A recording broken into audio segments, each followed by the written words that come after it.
Oke.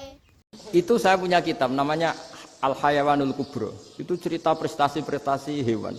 Itu yang berkuras-kuras sampai berjilid-jilid. Itu ya cerita anjing. Anjing itu saking cerdasnya itu bisa deteksi CD palsu sama CD bajakan, asli sama bajakan. Itu kan gak kebayang. Kalau narkoba mungkin masih ada bau khusus ya. Ada orang Indonesia itu sama orang Arab itu dilus-lus. Dilus-lus itu ya digini-giniin. Dulu itu ada seorang ulama dipanggil anak muda, dibully terus sekarang. Wahai kiai, datang ke rumah saya. Datang kiai itu. Setelah sampai ke rumah orang itu, silakan kiai kembali ke rumahnya. Saya tidak butuh kiai. Kiai itu dengan riang kembali. Setelah di rumah dipanggil lagi. Allah itu pasti bikin ulama yang tidak produk Arab itu pasti ada. Kalau orang Arab jadi ulama wajar, bahasanya Arab, domisilinya di Arab. Tapi Allah akan selalu bikin ulama yang tidak bangsa Arab. Imam Ghazali itu Tus itu Persia. Imam Bukhari itu kira-kira kalau sekarang ikut Uzbek. Manusia semua ini kena khitabnya Islam. Kalau tidak ada ulama yang dari berbagai negara, kesannya Islam itu hanya milik orang Arab Saudi. Makanya Allah selalu bikin ulama-ulama yang bahkan tidak Arab.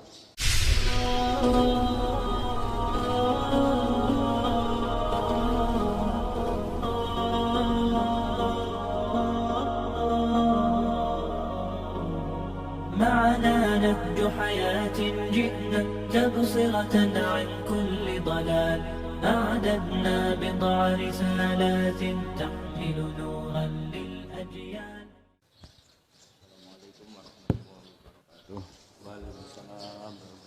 Alhamdulillahirabbil alamin. Allahumma shalli wa sallim ala habibika Mustafa ka nabiyina Muhammadin wa ala alihi washabihi asma'in. Amma ba'du. Yang kita hormati Bapak Rektor UMN, Dr. Fauzan MPD, Bapak Suparto, Bapak Haris, Bapak Stardi, dan Bapak Irwinto, juga Direktur Telkom Bapak Mungkas, teman-teman UMM dan semua yang mendengar yang kami hormati. Ini ngaji itu harus objektif itu jujur. Jadi bisa saja korbannya ya saya, bisa rektornya, bisa semuanya, tapi korban dengan makna yang bagus. Karena di antara saran Al-Quran, Allah ngendikan kalau belajar atau mencari nasihat atau mencari kebaikan apa saja, itu diistilahkan walau ala anfusikum awil walidaini wal aqrabin, meskipun ketentuan itu merugikan kamu. Jadi ketentuan apapun yang merugikan kita, kita harus tetap kaji, meskipun itu tidak menguntungkan kita. Karena banyak problem, mulai dulu sebenarnya problem itu. Orang yang wakam da'in yadda'i annahu da'a ilallah, tapi hakikatnya yad'u ila nafsih. Jadi banyak da'i yang mengklaim dirinya mengajak ke Allah dan Rasul, tapi sebetulnya hakikatnya mengajak ke kelompoknya sendiri.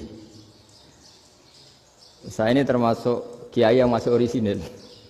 Maksudnya orisinil gini, suatu saat atau kapan saja saya kok sudah tidak laku jadi kiai, asal Islam jalan tetap senang. Karena nggak penting yang populer saya apa enggak, itu tidak penting. Yang penting agama ini tetap jalan. Sama, negara ini harus jalan siapapun presidennya.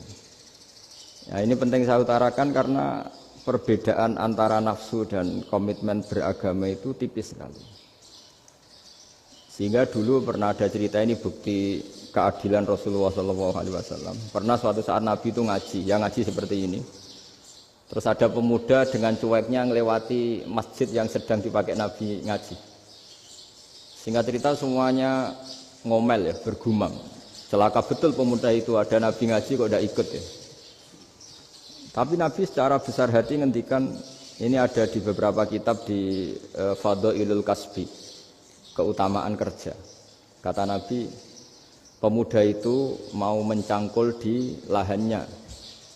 Jika dia mencari nafkah untuk keluarganya, untuk kebaikannya, maka itu bagian dari ajaranku. Jadi Nabi berbesar hati bahwa kerja seperti itu bagian dari ajarannya. Jadi tidak harus datang ke majelis ngaji. Dan bisa saja yang sedang hadir itu ya orang yang hindari istrinya minta belanja, dari ngaji terus benar dituntut belanja kan itu. Mungkin anak-anak UMM yang kesini daripada tengok-tengok yang Malang bosen jalan-jalan ke Rembang. Gitu. Nah, jadi nggak mesti bener juga niatnya. Gitu. Jadi ya sama itu. Jadi kalau di dunia kiai yang masih orisinil itu nafsu itu benar-benar dilatih. Maka masyhur dalam cerita ada orang perang sama Ali radhiyallahu anhu. Ketika perang ini sangat semangat.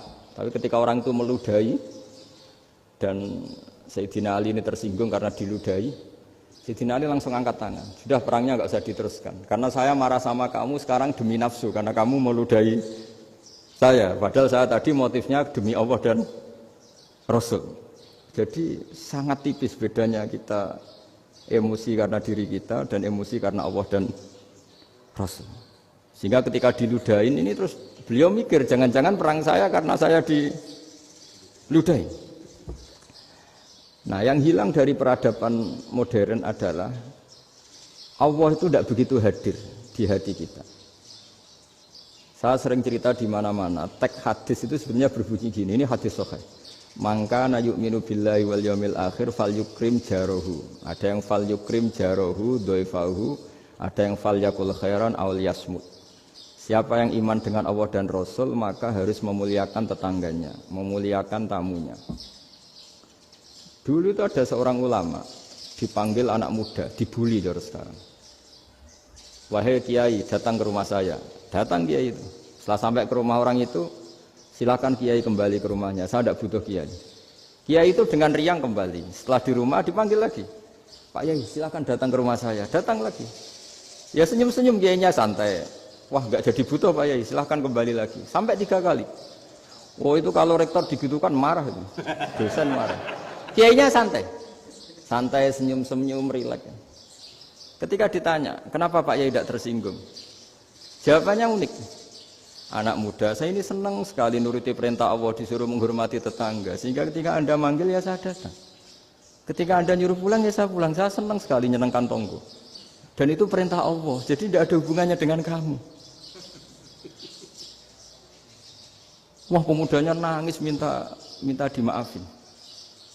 Kalau kita kan enggak, kita ini dosen, kiai, mungkin kita doktor, mungkin kita profesor. Tapi kita ini sering didikte oleh orang bodoh. Kalau orang bodoh itu jengkel, lo kita ya jengkel. Lo kamu jengkel, dijengkelkan orang bodoh itu namanya terdikte. Itu bodoh apa pinter? Oh itu tidak pinter sama sekali. Kalau betul-betul kamu pinter, hanya bisa didikte oleh Allah Subhanahu wa Ta'ala. Jadi antara hukum Allah apa? Wa ahsin man asa'a ilaika. Berbuatlah baik sama orang yang berbuat buruk sama Anda. Itu dikteannya Allah. Kalau dikteannya orang-orang bodoh, kayak dimangkel ben mangkel, terus kamu mangkel, itu bodoh apa pinter? Nah, problem kita kekinian adalah wong pinter, wong bodoh, itu podo-podo bisa didikte oleh sekelilingnya. Terus karuan wataknya perempuan seperti itu, wataknya anak-anak seperti itu, kita didikte. Anak-anak jengkelin kita mangkel, berarti kita didikte oleh orang bodoh.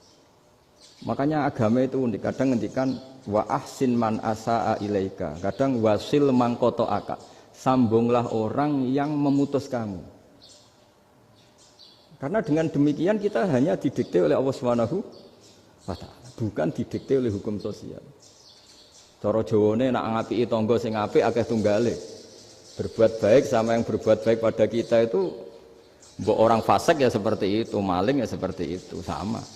Tapi kalau berbuat baik sama orang yang berbuat jelek sama kamu itu baru luar biasa. Dan memang teksnya hadis wa ahsin man asa'a ilaika. Berbuat baiklah sama orang berbuat buruk sama kamu.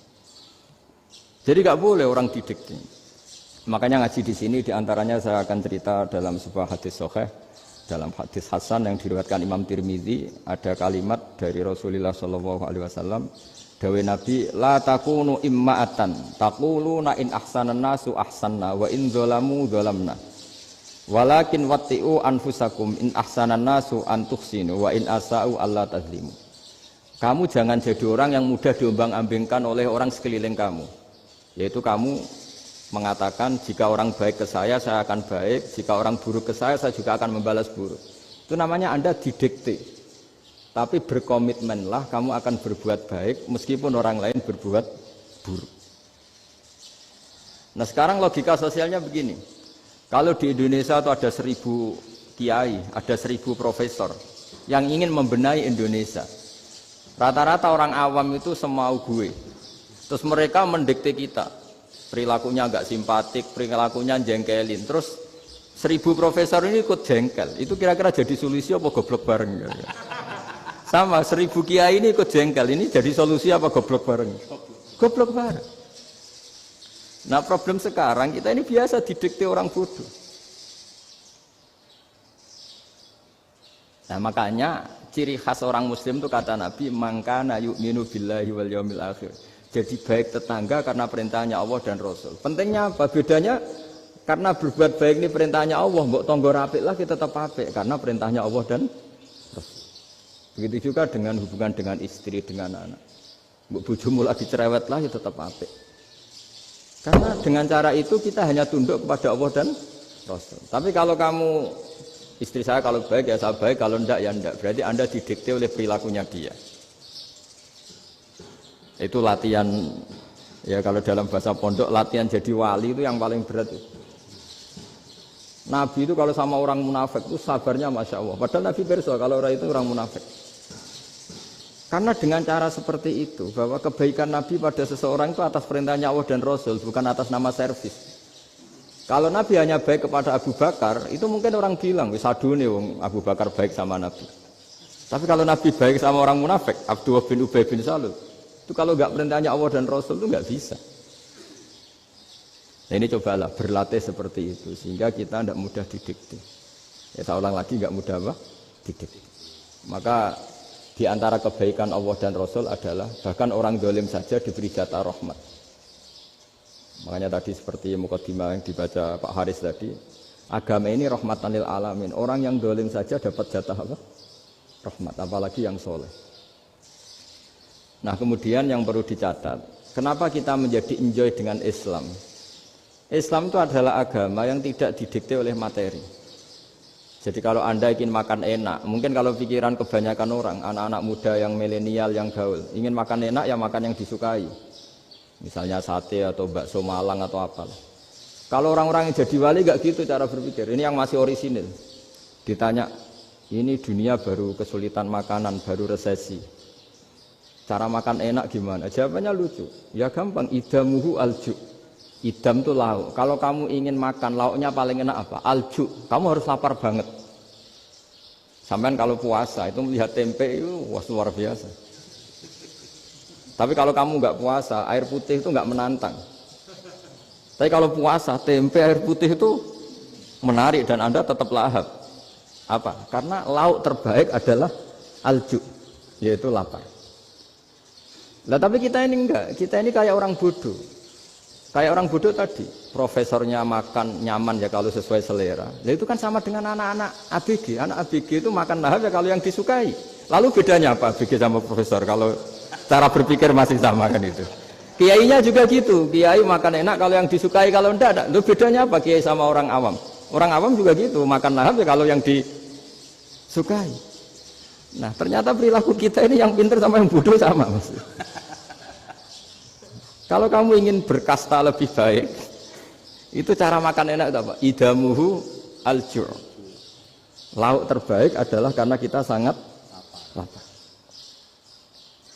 Makanya masyhur dalam cerita-cerita tarikh sirah nabawiyah. Nabi diberi hadiah, beberapa hadiah. Di antaranya ada yang diterima, ada yang enggak. Termasuk yang dikembalikan itu dokter. Ada seorang raja memberi hadiah Nabi dokter Tobit. Itu sama Nabi dikembalikan. Karena dokter ini sudah lama kumpul Nabi itu nggak pernah sakit. Akhirnya dokter ini putus asa, ini nggak perlu diobatin. Ketika ditanya, kenapa ya Rasulullah engkau tidak pernah sakit? Karena kita ini kaum, kita ini komunitas masyarakat yang tidak akan makan kecuali lapar. Dan kalau sudah makan berhenti sebelum kenyang. Jadi sederhana sekali pengobatan zaman Nabi. Sebagian besar penyakit itu pasti disebabkan kita ceroboh dalam hal makan. Sudah ngerti kalau durian masalah, kalau makan durian enggak kehitung gitu. Apalagi kalau gratisan itu tambah banyak gitu. Pola tidur juga gitu, kata Nabi. Dan kita tidak tidur kalau tidak sangat ngantuk. Nah, itu namanya orang-orang soleh yang sudah ada didikte materi.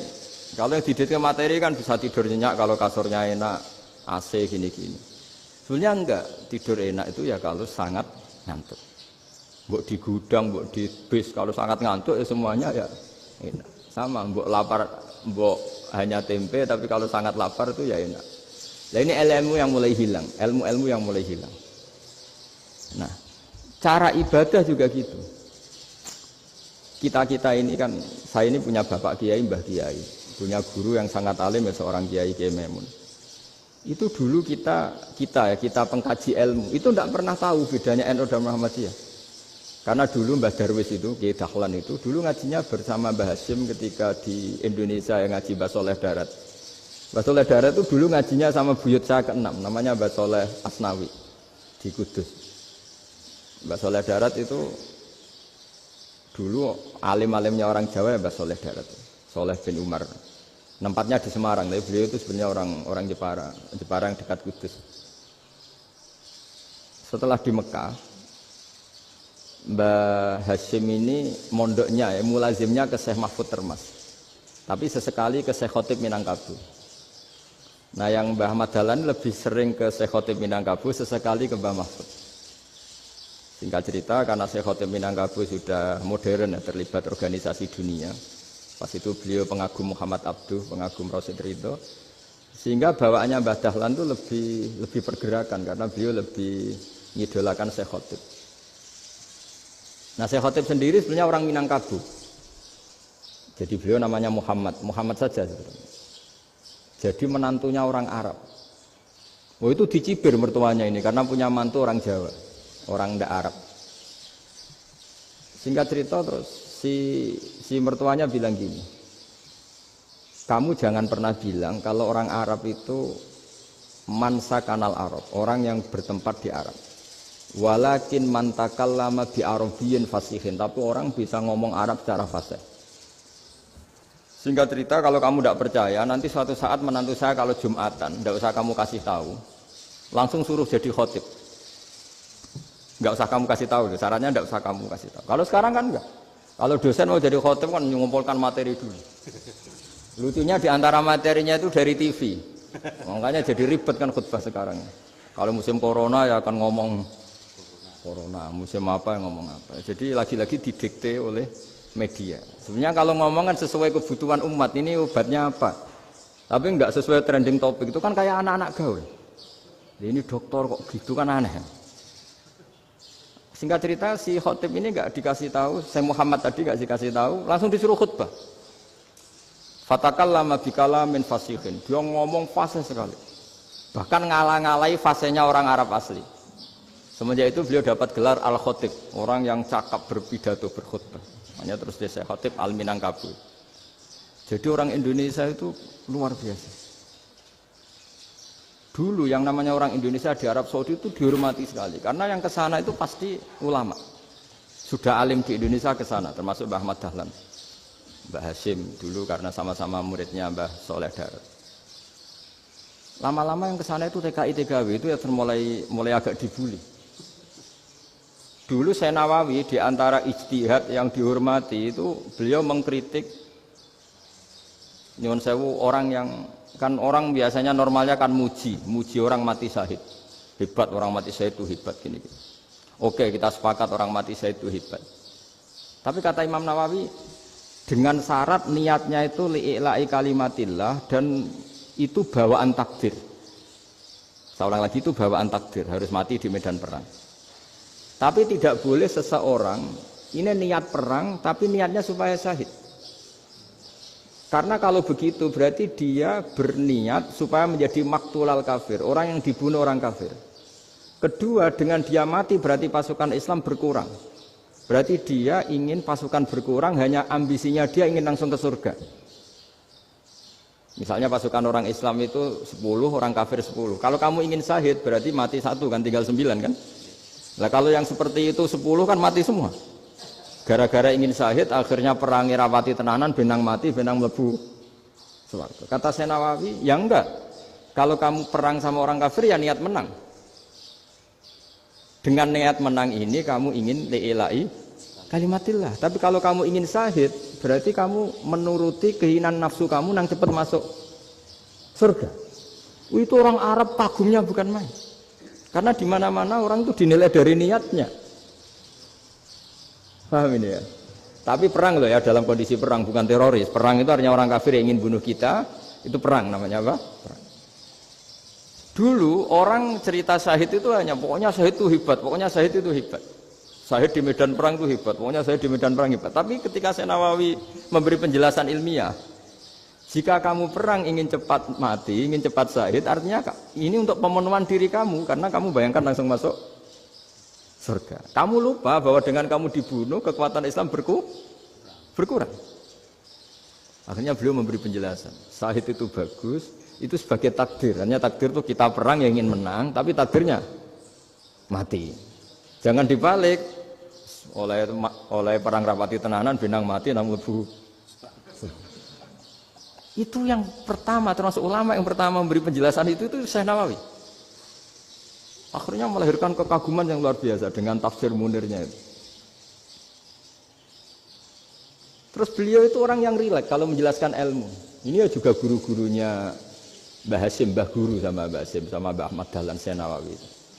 Jadi dulu yang alim di Arab itu ada Syekh Nawawi, ada Syekh Khotib Minangkabau, ada Syekh Bakir Jogja, ada Syekh Mahfud Termas. Itu orang Indonesia banyak sekali yang alim. Bahkan diantaranya yang dikagumi Al-Azhar itu juga orang Indonesia, nama Syekh Abdul Manan, itu mbahnya Syekh Mahfud Termas. Itu pertama ada duta besar Indonesia di Mesir, itu termasuk barokahnya Mbak Abdul Manan tadi, itu juga orang Indonesia. Jadi pemahaman ulama Indonesia itu khas, termasuk ketika memaknai apa? Syahid. Ketika memaknai apa? Syahid. Itu unik. Ketika Syekh Nawawi diuji dulu itu yang namanya ulama diuji dulu oleh 100 ulama. Jadi dulu ya ada kompetisi. Imam Bukhari diakui jadi ahli hadis itu diuji oleh mi'atu muhaddisin, 100 orang ahli hadis. Sanad dibolak-balik, matanya dibolak-balik, tapi beliau tetap bisa mengembalikan proporsi sanad itu. Syekh Nawawi pernah diuji gini. Ayul afdol al ulama awis salatin. Keren mana ulama sama raja atau sama orang-orang kaya, sama penguasa? Ya keren ulama. Terus dibully sama orang. Tapi setahu saya banyak ulama yang antri di rumahnya raja. Tapi saya tidak tahu melihat raja antri di rumahnya ulama. Kan kebanyakan kan mungkin ustadz atau kiai yang antri ngajukan proposal kan enggak. Nah, kalau raja kan enggak pati itu, malah enggak usah antri. Kiainya sudah nyambut sebelum datang. Jawabannya lucu Syekh Nawawi itu, dan yang tanya itu langsung diam. Ya karena ulama itu tahu fungsinya uang, sehingga cara nyari sampai seperti itu. Sementara raja-raja itu tidak tahu fungsinya ilmu, makanya tidak pernah sowan ulama. Sehingga jadi ya dianggap enteng saja. Ulama kan tahu fungsinya uang, tahu untuk pondok, tahu masjid. Sementara raja tidak tahu fungsinya ilmu. Jadi itu khas Jawa ya. Khas Jawa, khas Indonesia. Apa-apa yang menurut orang banyak dengan tanda kutip itu buruk atau baik, itu orang Jawa menafsirkan itu gampang saja. Sehingga semenjak itu Jawa itu dipandang betul. Saya punya kitab namanya Qadhayal Haji wal Umrah. Itu terbitan Hayatul Ulya Arab Saudi, milik Wahabi. Itu diantara fatwa yang dipakai untuk solusi muskilatul haji, problem-problem haji kekinian. Itu fatwanya syekh-syekh yang dari Indonesia, termasuk Syekh Khotib Minangkabau, Syekh Nawawi Banten, Syekh Bakir Nur Jogja. Misalnya begini, dalam fatwa-fatwa yang menyulitkan kita ya, sampai sekarang jadi perdebatan. Ketika Sofa dan Marwah itu dengan batas tertentu, saya ulang lagi dengan batas tertentu, mau tidak mau atas nama kebutuhan, itu kan butuh perluasan. Karena kalau naik turun itu mudah disepakati ulama. Jadi misalnya gini ya, saya punya tanah seluas ini. Pasti orang akan mengatakan sampai bawah ya tanah saya, sampai atas tanah saya. Itu mujma' alaih, itu disepakati. Sehingga Nabi ngendikan al-Ka'bah min tuhumil ardi ilas sama Ka'batun. Ka'bah sampai ujung bumi, sampai ke aras semuanya Ka'bah. Sehingga tidak ada perdebatan ulama ketika Masjid Haram di tingkat, kemudian yang di atas sholat. Tetap dia menghadap Ka'bah. Tidak harus diluk melihat di bawah, enggak. Karena Ka'bah sampai langit. Sama, tanah Anda kamu tingkat sampai 10, enggak ada tetangga protes. Karena bawah sampai atas tanah Anda. Tapi kalau diperluas, tanah Anda kamu luaskan setengah meter saja atau 3 cm saja, iso geger mek tonggo. Karena di mana-mana batas itu ya tadi, kalau atas bawah miliknya, kalau samping enggak. Pertanyaannya, perluasan Mina itu ke samping. Perluasannya Matof yang Mas'a itu juga ke samping. Geger kan ulama dunia. Bagaimana hukumnya Mina Jadid? Mina yang diperbarui atau Mina yang diperluas. Itu diantara rujukan baik yang membolehkan maupun yang menentang. Itu ya Syekh Indonesia. Itu orisinal tuh. Saya punya kitab orisinal terbitan Hayatul Ulya, kira-kira ya kemenaknya Arab Saudi kalau di Indonesia itu. Itu yang dirujuk Dawai Syekh Nawawi, Dawai Syekh Khatib Minangkabau. Karena apa? Ada logika khas Jawa. Misalnya begini. Meskipun saya tidak perlu fatwa Mina Jadid sah apa enggak, memang jadi perkhilafan ulama. Misalnya kampung ini dinamai Mina. Pertanyaannya gini, tanah yang di samping ini bisa milik Anda apa enggak? Ya bisa Gus kalau dibeli atau dihibahkan. Berarti tanah di samping Anda menjadi milik Anda karena ada proses pengambil alian lewat beli maupun hibah. Nah masalahnya ini negara itu berhak menganeksasi atau memasukkan ini sebagai Mina. Itu ulama Jawa kalau ditanya, alasannya apa? Fa innal muttasila bis hukmu dzalika syai'. Karena yang gantet, yang mutasil itu bisa dihukumi seperti sesuatu itu. Jadi kalau ini Mina, ya yang gantet Mina ini ya bisa dikatakan Mina. Beda dengan membuat Mina Malang Mina, wah itu tidak bisa, tidak mutasil kan? Itu enteng sekali ulama Jawa. Satu ya tentu karena kebutuhan, tapi asal masih al-muttasilu bihi, yang masih tanah yang masih mutasil. Nah, ketika perluasan Mas'ah antara Sofa dan Marwa kan misalnya ini batas luasnya Sofa, ini batas luasnya Marwa. Lalu atas nama kebutuhan, Sofa Marwa itu sampai sini. Sampai agak meluas ke sini. Itu geger Arab Saudi. Wah, ini gimana? Padahal tawaf itu harus antara Gunung Sofa dan Gunung Marwah. Sa'i itu ya. Tapi kalau istilah Quran memang tawaf sama-sama. Makanya apa? Inna Sofa al-Marwata min sya'airillah faman hajjal baita wa i'tamara fala junaha alaihi ayyat tawafati. Nah, jadi kalau istilah sa'i di Quran itu masih tawaf. Karena harus ada, kalau bisa lah, bukan harus. Kalau bisa memang harus ada unsur muternya. Kita kalau sa'i kan dari sini Sofa sampai sini Marwah. Terus kan agak muter ke sini. Nah, kan agak membentuk lingkar, nah, makanya Quran tetap mengistilahkan apa? Tawaf. Jadi bukan sini ke sini terus sini ke sini kan enggak, tapi sini sampai sini terus muter kan, terus sini. Jadi antara setar dan selama ini prakteknya kan gitu ya. Sofa ngambil sini, terus ke sini, terus agak muter. Nah, karena ada unsur agak muter ini terus orang menyebut apa? Tawaf. Tapi itu bukan syarat sah, ini cerita ideal. Saya ulang lagi ya. Gunung Sofa itu puncaknya atau pucuknya kalau dalam bahasa Jawa itu ya hanya segini, ini sampai sini. Nah, kelompok Islam yang fikih keras nggak boleh diperluas karena Allah memilih tempat ini itu spesial, jadi nggak boleh ke yang lain. Tapi ketika kebutuhan mendesak, mau tidak mau harus diperluas. Itu jawabnya Kiai Jawa lucu. Gunung sing ketok iku sing dhuwure tok. Sikilane luwih hombo. Jadi karena kita kan gunung kan bentuknya gini. Nah, Sofa yang kecil itu yang atasnya, tapi sikilannya sini kakinya lebih luas. Jadi boleh perluasan asal tidak melebihi kakinya. Ya dihitung ya lebih luas.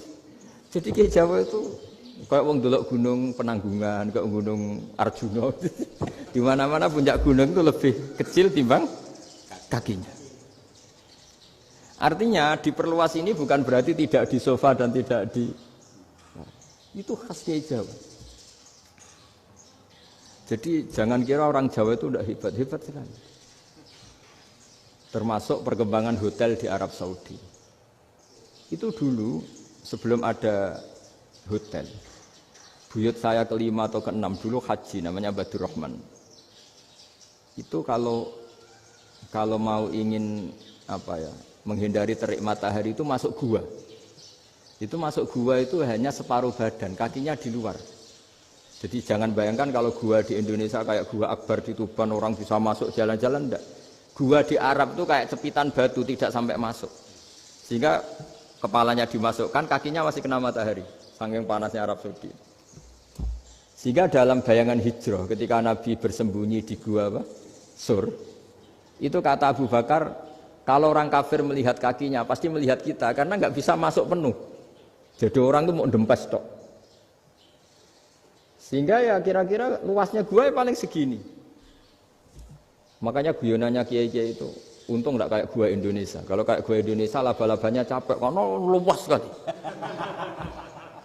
Jadi jangan bayangkan gua Arab itu kayak gua Indonesia. Makanya bayangannya andai kan orang itu melihat ke bawah pasti melihat kita karena orangnya enggak bisa masuk penuh, enggak bisa masuk 100%. Ya kayak cepitan batu lah mirip. Itu kan mirip Gunung Uhud. Gunung Uhud kata Rasulullah nanti kalau kamu perang itu di atas, menang atau kalah di atas. Musuh biar di bawah. Dengan di atas kamu bisa manah. Jangan bayangkan kayak Gunung Merapi, kayak Gunung Penanggungan. Nah, kalau Gunung Penanggungan manah ke bawah yang leyang kan. Jadi gunung di Arab itu kayak bukit. Ya sampean pernah kan ke Uhud itu ya sama ini aja tinggi ini kan. Nah ini yang mulai ada mis. Makanya nerjemah itu susah di Indonesia. Karena jabal itu udah harus tinggi. Kalau tinggi nggak bisa manah dari atas ke bawah kan nggak ngefek kan. Sampai kalau ke Uhud gunungnya kan pendek sekali sehingga yang manah dari atas ke bawah ya kalau kena musuh ya celaka karena memang dekat. Ya kalau gunung Indonesia manah dari atas ke bawah yang leyang nggak ngefek. Nah itu susahnya nerjemah bahasa Arab ke kita. Jadi transkrip itu nggak gampang karena ada pengertian yang beda. Kita kalau bilang gunung itu tinggi sekali. Sampai banyak mahasiswa tersesat ya saking tingginya. Kalau orang naik Uhud nggak akan tersesat, wong ketok dari bawah itu. Nah ini pentingnya ngaji ya. Jadi akhirnya ulama-ulama Indonesia itu dipakai rujukan. Jadi mulai Mbah Hasyim, Mbah Ahmad Dahlan sampai era buyut-buyut itu masih orang alim.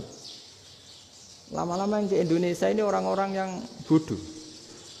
Sehingga orang Jawa kalau ke sana dibully, ya Jawa tak kuluh kaya. Orang Jawa itu penggaweannya itu makan ular.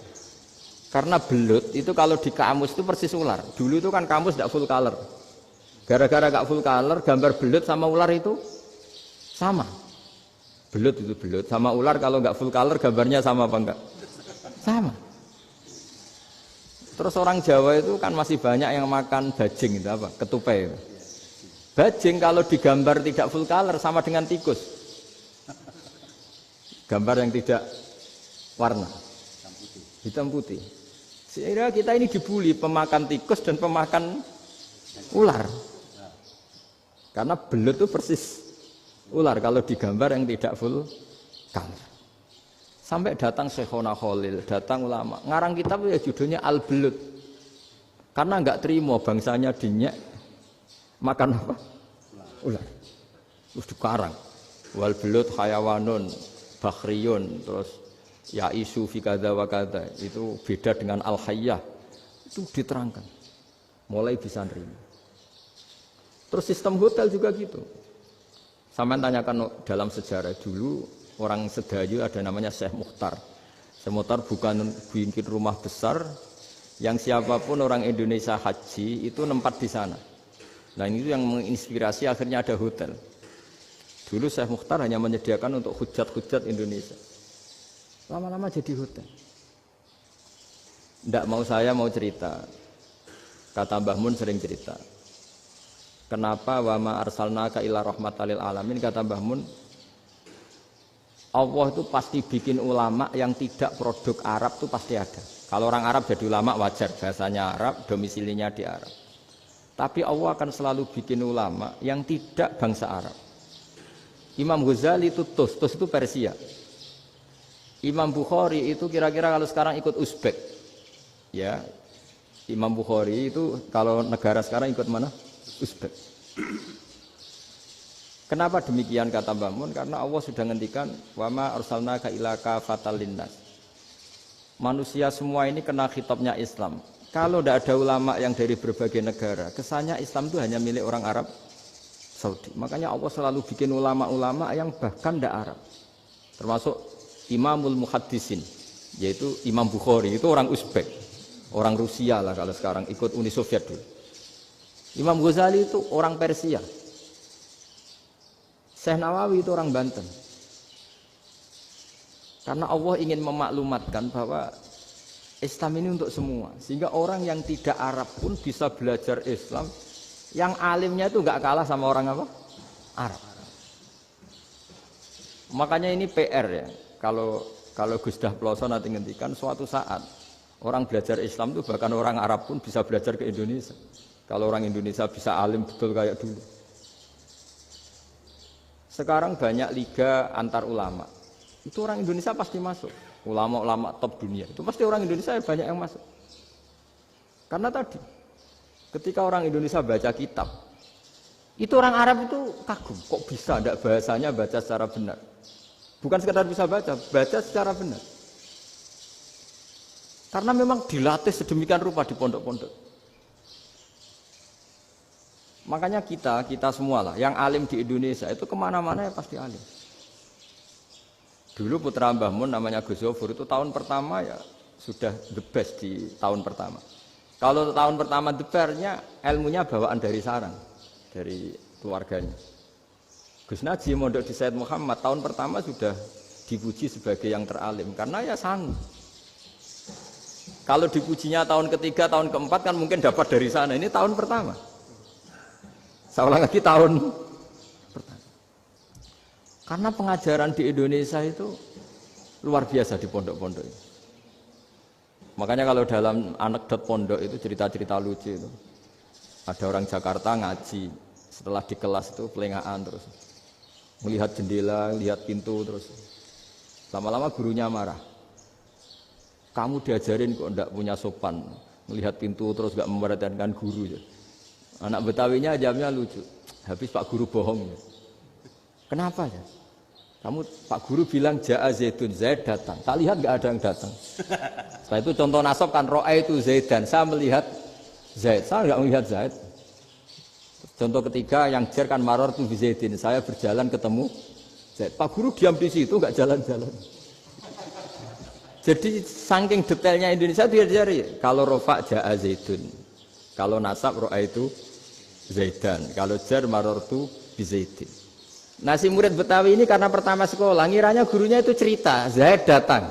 Makanya dia lihat pintu terus, mana katanya datang kok enggak datang-datang. Nah, dengan latihan seperti itu, kemungkinan orang Indonesia salah itu kecil karena memang dilatih betul.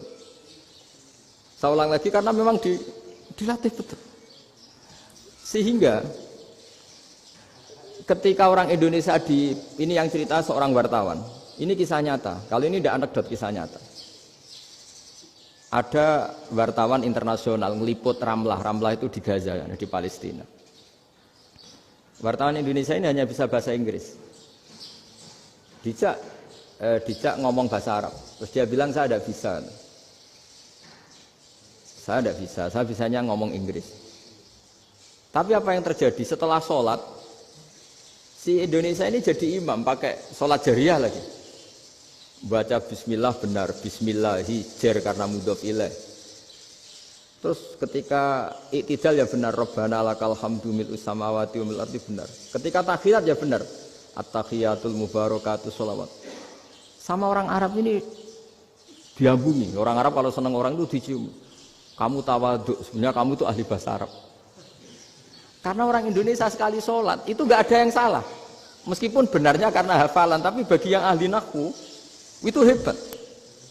Misalnya kita kalau ngapalkan kan bismillahi, bismi jar karena ba, Allahi jar karena mudhof ilaih, ar-rahmani jar karena sifat, ar-rahimi karena sifat. Alhamdu rofa karena mubtada, lillahi jar karena ada huruf jarli, Robbi jar karena sifat. Sebetulnya tidak karena pinter, tapi karena hafalan. Tapi orang Indonesia hebatnya itu benar terus. Robbana lakal hamdu, ya kan? Alhamdu rofa, terus mil usamawati ya rofa karena sifat. Sehingga terus orang Indonesia kalau sholat di Timur Tengah itu dipuji karena makhrajnya ya benar, rofa nasabnya juga benar. Nah itu di negara lain tidak ada enggak Indonesia. Orang Cina itu sering bikin marah orang-orang Arab karena kalau dongo itu enggak fasih kayak orang Indonesia. Orang Indonesia kalau dongo ya Allahumma Allahumma tohir tohir qalbi qalbi. Orang Cina ini yang jadi guyon di Arab. Allahumma Allahumma tahir tahir kalbi kalbi gitu. Itu kan bedanya jauh. Itu orang Arab pertama membiarin, lama-lama kalbun entak gitu. Maksudnya asu-asumu gitu. Karena dia bilangnya qaf itu kaf. Jadi kalau Allahumma do Allah tohir, kalau aturi nyucekno panjenengan kalbi ing asu ingsun kan. Tapi kalau qalbi itu ati ingsun, tapi kalau kalbi anjing ingsun. Bedanya qaf sama kaf. Ana arah-arah aja, kalbun entak. Asu-asumu maksudnya kan. Tapi padahal orang Cina itu paling dilihat teksnya ya pakai qaf. Orang Indonesia enggak, mulai kecil dilatih sak fase-fase. Sampai ya sulit betul latihan Fatihah itu. Kalau di Kudus malah sampai 3 bulan Fatihah itu. Sampai at-tahiyyatu, kurang bersih. At-tahiyyat sampai itu. Sampai ada cerita itu orang dipanggil maftuhin itu enggak melengak, harus maftuhin. Baru melengak. Tapi barokahnya itu orang Indonesia kalau dongo memang benar-benar Allahumma tohir qalbi. Ya Allah sucikan hati kami, bukan tahir kalbi. Karena sekali jadi kaf itu maknanya anjing saya. Ya Allah sucikan anjing. Jadi ini orang Indonesia. Jadi kata Mbah Mun, dawe Mbah Mun, illaka fatal linnas, bahwa agama ini milik semuanya. Itu diantara bukti Allah menghendaki atau mendesain Islam seperti ini, orang yang belajar di Indonesia itu pengetahuannya Islam, pengetahuannya tentang Islam itu tidak kalah sama yang belajar di Al-Azhar, sama yang belajar di Arab Saudi. Makanya ini PR-nya UMM, PR-nya IAIN, PR-nya UIN. Bisa enggak sealim mereka dalam bahasa Arab? Nah, bahasa Arabnya man anta, ana zaidun. Jangan sampai, karena kita di sana ini kadung dibully. Orang Arab tuh kalau bully kita, sampai tak kasih cerita. Itu ngawurnya Masya Allah. Kata dia, ada anak orang Indonesia haji. Si anaknya orang Indonesia dijotos sama anaknya orang Arab. Dijotos, dipukul. Singkat cerita terus si orang Indonesia nggak terima, anaknya yang orang Arab dipukul. Yang balas bapaknya. Orang Arab tanya, lima ada dorobta ibni, kenapa kamu mukul anak saya? Itu orang Indonesia bahasa, wah aku biasa. Jadi hanya bilang gitu. Artinya anak saya dihada ya maka tak ada. Bahasa Arabnya gitu. Anak saya dipukul maka saya balas mukul. Itu orang Arab mantuk-mantuk oh gitu. Paham? Suatu saat ada orang Indonesia itu sama orang Arab itu dilus-lus itu ya digini-giniin. Karena dia latihan bahasa Indonesia, latihan bahasa Arabnya itu masih mufrodat. Jadi kalau mengartikan yadun itu tangan, saro itu jalan. Jadi kalau jalan ya saro-saro. Roksun itu kepala, ana itu ingsun. Jadi karena dia nggak ngerti penggunaannya, itu bahasa Arabnya itu yadun anta. Jadi bukan yaduka tapi yadun anta. Berarti tangan kamu. Saro-saro itu jalan-jalan. Ala roksi ana yang atasnya sirah ingsun. Jadi mestinya yang benar kan yaduka saro ala roksi atau gitu. Tapi enggak dipotong-potong. Yadun tangan kan, anta kamu. Berarti tangan kamu. Saro-saro jalan-jalan. Roksun itu sirah, ana ingsun. Jadi di atas kepala saya. Orang Arab tertawa-tawa. Tapi paham. Maksudnya seperti itu. Jadi kita ini dibully di Arab itu Masya Allah. Jadi akhirnya lahirlah ulama-ulama tadi yang saya sebut tadi. Bahkan pernah lama sekali ulama Indonesia itu jadi master di Arab Saudi, yaitu Senawi Banten. Itu kalau orang sana bilang itu Sayyidu Ulama Il-Hijaz, top-topnya ulama Mekah Madinah. Padahal beliau orang Indonesia dan dimakamkan di Ma'la itu dekat makamnya Sayyidah Khadijah karena sangat dihormati. Nah, di antara sebab dihormati adalah ketika orang memahami syahid, maknanya pokoknya maktulal kafir. Syahid itu adalah orang yang kalau perang itu mati di medan perang. Itu Imam Nawawi merinci secara detail. Kalau dia perang supaya tujuannya mati syahid cepat ke surga, berarti dia nuruti hadzun nafsi, ingin cepat ke surga.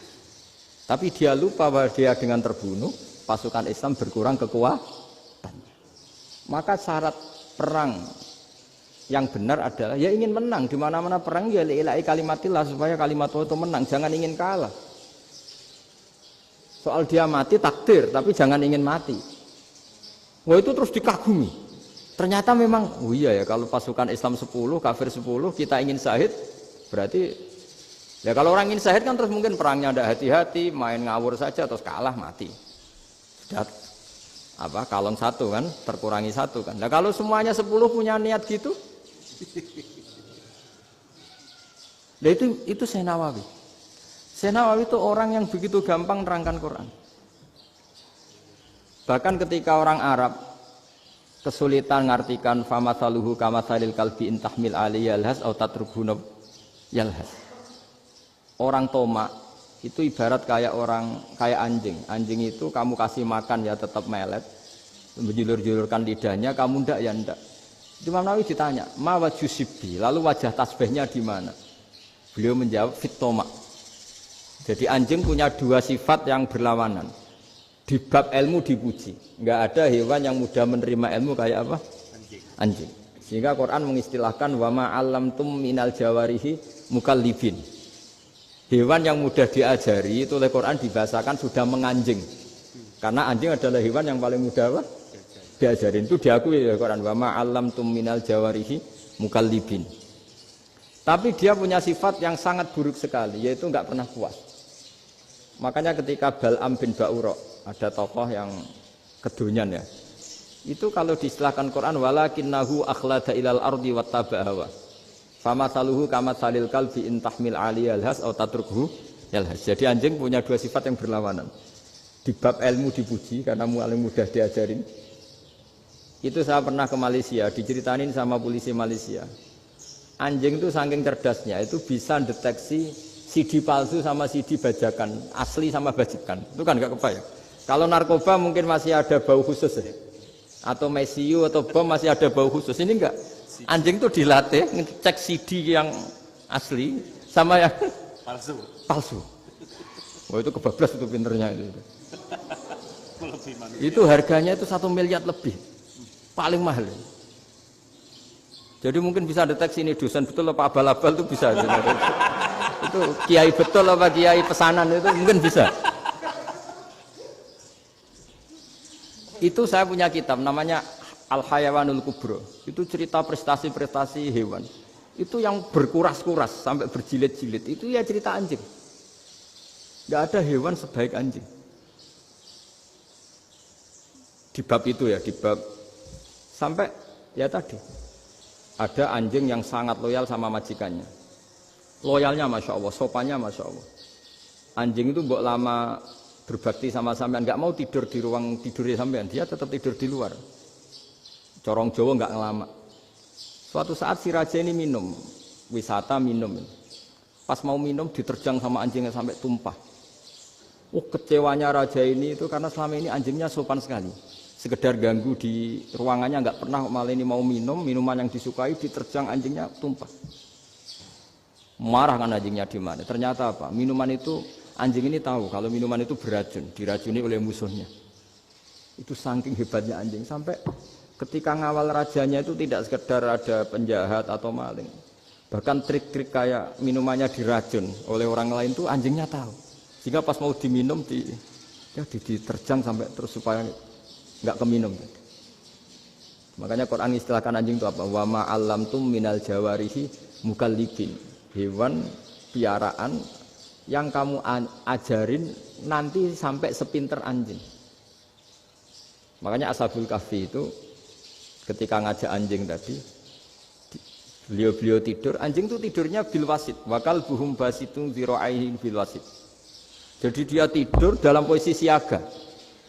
Loh coba anjing itu nggak pernah sekolah, karena dia posisi menjaga, tidurnya itu kayak siaga gini, bukan ngorok madep ke atas terlentang, itu enggak.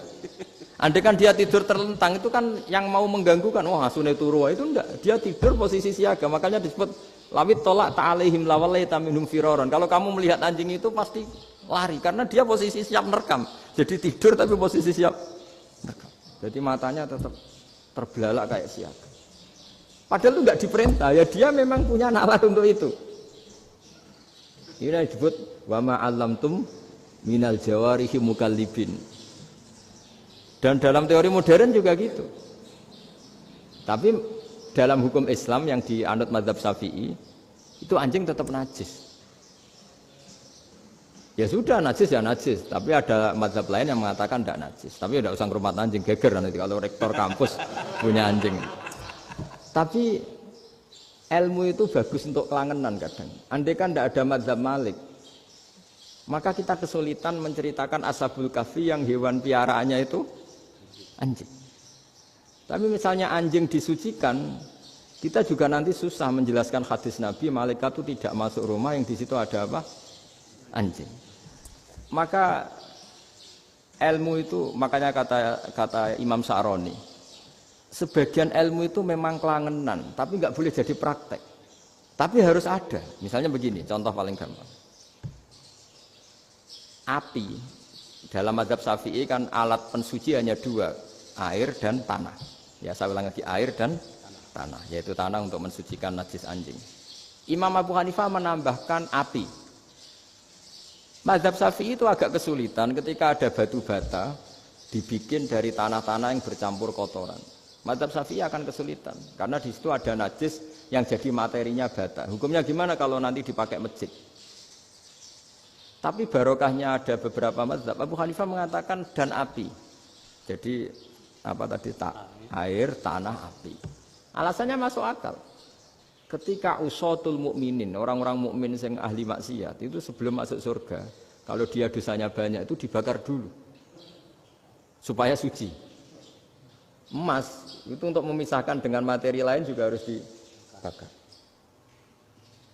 Berarti api termasuk alat. Artinya gini, batu bata yang materinya dari tadi najis sekalipun, ini menjadi suci karena mengalami pembakaran. Tapi kata Imam Sa'roni, ilmu ini hanya sebagai ilmu. Jangan sampai kalau kamu mau wudhu gak ada air terus membakar diri lah, ini ribet kan. Jadi ilmu itu sebagian memang untuk kelangenan. Karena kita butuh. Andai kan tidak ada mazhab Abu Hanifah, maka kita akan kesulitan pakai bata. Yang kita tahu cara bikinnya kadang di tempat yang kotor, di tempat yang najis. Tapi karena ini ngalami dibakar, maka hukumnya suci menurut mazhab Abu Hanifah. Dan itu sering. Ulama itu sampai apa? Saya punya kitab fikih namanya Fardul Masail. Pengandaian ada masalah. Jadi masalah itu belum terjadi tapi diandaikan. Misalnya kayak di Texas. Bumi itu bulat bola. Texas itu kalau dibor itu pas Ka'bah. Lalu kiblatnya di mana? Bumi ini kan hanya rubuk-rubuk seperempat. Yang ada arah itu seperempat. Tapi kalau Ka'bah itu sama Texas atau Texas dengan Ka'bah itu lalu kiblatnya mana? Wong sudah bebas arah. Maka ilmu mengatakan mara'ahu muslimuna hasanan fa wa indahu hasanun. Kamu jangan nuruti ilmu hakikat tapi nuruti mindset. Kalau mainstreamnya orang banyak seperti itu, mindsetnya orang sana misalnya Ka'bah sana ya ikut sana. Tapi ini tidak mewakili hakikat karena kalau yang 380 derajat itu kan terus ribet. Makanya ini kesulitan di bab-bab fikih. Ya saya ulang lagi, kesulitan di bab-bab fikih. Makanya fikih itu selalu bicara misalnya gini, ada orang sholat. Saya ulang lagi. Setelah salam pertama dia kentut, itu sholatnya batal apa enggak? Itu lama berdebat. yang dikatakan rukun sholat itu salam pertama. Sehingga orang kalau sudah salam pertama, maka sudah keluar dari sholat. Maka kalau kentut gak apa-apa, wong yang keluar dari sholat itu salam pertama. Tapi lalu pertanyaannya, kenapa Nabi salam 2 kali? Lalu yang kedua gunanya apa? Ribet kan, partai ini kalah pasti kalau ditanya gitu. Tapi kalau ditanya dibalik, sholat itu satu ibadah yang dimulai dengan takbir, yang diakhiri dengan salam. Berarti salam pertama itu pengakhir apa nunggu salam kedua? Pertama, di semua ulama bilang salam pertama. Kalau salam pertama sudah pengakhir, berarti pembatalan setelah itu nggak punya efek, nggak punya akibat. Itu kan ribet, debat fikih itu memang ribet. Fikih itu memang senam otak karena pertanyaannya mirip-mirip seperti itu. Nah, sampean milih mana? Milih salam pertama apa salam kedua? Pasti ulama milih salam pertama. Jadi anehnya fikih itu di situ. Misalnya orang mati, takbir itu berapa kali? 4 kali. Andai kan takbir 5 kali itu batal apa enggak? Satu ulama mengatakan 5 kali itu batal. Karena rukunnya sholat jenazah itu takbir 4 kali. Berhubung ini rukun, kalau nambahi ke 5, berarti menambahkan rukun. Kayak kamu sholat, rukuk 2 kali kan batal. Sujud 3 kali, batal. Karena menambahkan apa? Rukun. Berarti kalau takbir 5 kali, batal. Tapi pertanyaannya, takbir itu adalah wiridan biasa. Sehingga kalau ditambahkan, nggak punya akibat, batal. Jadi perdebatan ulama itu kadang ya lucu. Kayak kemarin Pak Haris pas pertama bertamu ke sini mau ngundang saya, tak ceritain. Dulu sholat jenazah itu pasti mayit di depan. Karena lazimnya sholat jenazah itu mayit di depan. Tapi mulai dulu ulama sudah berpendapat, andai kan jenazahnya di belakang pun tetap sah.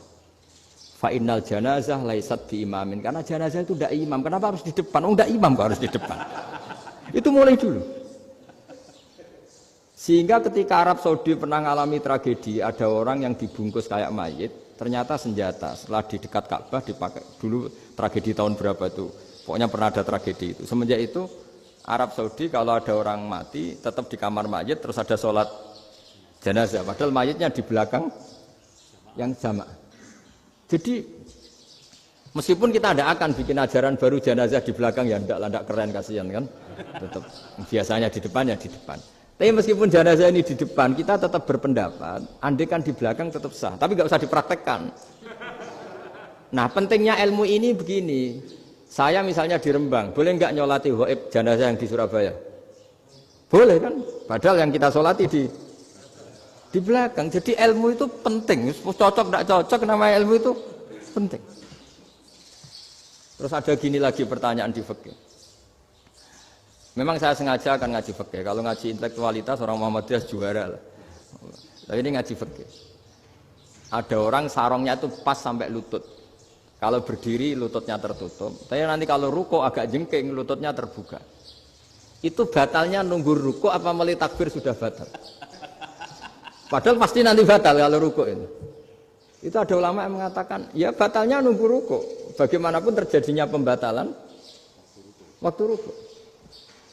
Ada ulama mengatakan yang enggak mulai awal sudah tidak sah itu, karena pasti ngalami batal. Nah, pertanyaan-pertanyaan seperti itu penting karena lalu Allah menilai apa? Ya nilai niatnya. Misalnya gini, kalau contoh itu mungkin Anda tidak tertarik, tapi contoh begini. Kita mau operasi jam 10 siang. Kita tahu kalau nanti 10 siang akan divonis medis harus makan karena mau berobat. Malamnya itu kalau kamu orang soleh, bayangkan kamu orang soleh. Kalau tidak orang soleh kan tidak punya komitmen. Kamu milih niat puasa, apa enggak jam 10 mesti mokak menisan raposo. Kamu orang soleh. Kalau kamu orang soleh pasti milih puasa, karena ini Ramadan. Meskipun nanti jam 10 pasti disuruh batal sama dokter. Setidaknya kita berpikir gini, nak mati jam itu paling enggak ditulis saya sebagai orang yang puasa. Jadi perasaannya orang soleh itu beda. Kalau orang kok sampean barang menisan raposo kok ya mesti. Sampean tidak pernah berpikir bahwa puasa mulai fajar sampai jam 10 itu luar biasa. Bisa saja kita mati jam 7, bisa saja mati jam 6. Kan ditulis Allah sebagai orang yang berkomitmen terhadap puasa. Terus ada kemungkinan kecil.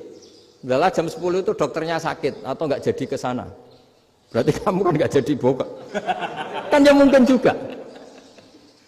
Sama yang tadi. Delala sebelum ruko ana wong sing nyarongi sampean. Sehingga sholatnya normal. Kamu tidak menemukan pakaian yang pas, jebule pas setelah ruko, mau ruko, ana wong wah sholatnya kira bener disarongi. Itu agama. Jadi agama itu dimulai dari mana coba? Dimulai dari niat, dari komitmen. Nah, sekarang kelirunya kenapa ada garis keras? Agama itu dimulai dari keinginan ideal. Yaitu yang mulai itu ada orang-orang garis keras. Agama ini enggak, agama ini dimulai dari niat. Sampai ada kaidah agama la yudraku kullu la yudraku kullu. Kalau tidak bisa ideal jangan ditinggalkan sama sekali. Tapi orang enggak, sekarang bayangkan Islam itu ideal. Pemimpinnya ya soleh, masyarakatnya soleh, enggak ada maksiat, enggak ada apa. Dan apa ilmu? Kalau secara ilmu mulai dulu ya ada orang dolim, ada orang soleh. Nabi kurang baiknya. Di angkatan itu ya ada orang munafik. Sehingga ulama itu sudah berpendapat ideal itu piye? Zaman Nabi saja ada orang apa? Munafik. Itu ilmu. Kalau nuruti kelangenan inginnya dunia ya steril, enggak ada maksiat, enggak ada apa. Dan agama itu diciptakan Allah itu memang unik. Calon Nabi misalnya, Nabi Musa itu sing rumat Fir'aun. Ketika Nabi Muhammad lahir sing ribet manitia ini Abu Lahab. Orang dosen UMM. Coba. Karena Allah ingin memaklumatkan ke kita bahwa agama ini akan hidup di kondisi apapun. Asia, istrinya Fir'aun itu termasuk mukminah yang dipuji Quran. Padahal dia bukan istrinya pengurus NU atau pengurus Muhammadiyah. Istrinya Fir'aun. Tapi itu pelajaran bagi kita bahwa orang-orang baik itu tidak harus di lingkungan yang baik. Masjid paling makmur itu kadang di dunia mungkin, ya jangan bakas Mekah Medina itu karuan. Mungkin di antara masjid yang makmur justru yang di Kanada, di Amerika mungkin. Karena merasa minoritas itu perpustakaannya ada, kajiannya ada. Tapi banyak masjid di daerah pesantren yang malah sepi. Karena kiainya tahu jamaah di masjid itu wajib. Itu ada daerah pesantren, saya ulang lagi ada daerah pesantren. Didikon pengajian, monggo nekani pengajian, maca selawat ning omah yo ganjaran padha wae. Ribet kan? Mau dibantah itu benar. Mau dibiarin ngerusak tatanan. Jadi saya mohon sekali ya, jadi ilmu itu diperbandingkan supaya perbedaan-perbedaan itu biasa. Dulu Imam Malik itu punya murid namanya Imam Syafi'i. Itu dalam banyak hal. Itu perbedaannya tajam sekali. Ya saya ulang lagi, dalam banyak hal itu perbedaannya tajam sekali. Misalnya begini. Ini terakhir percontohan saya fikih, nanti dikaji sendiri.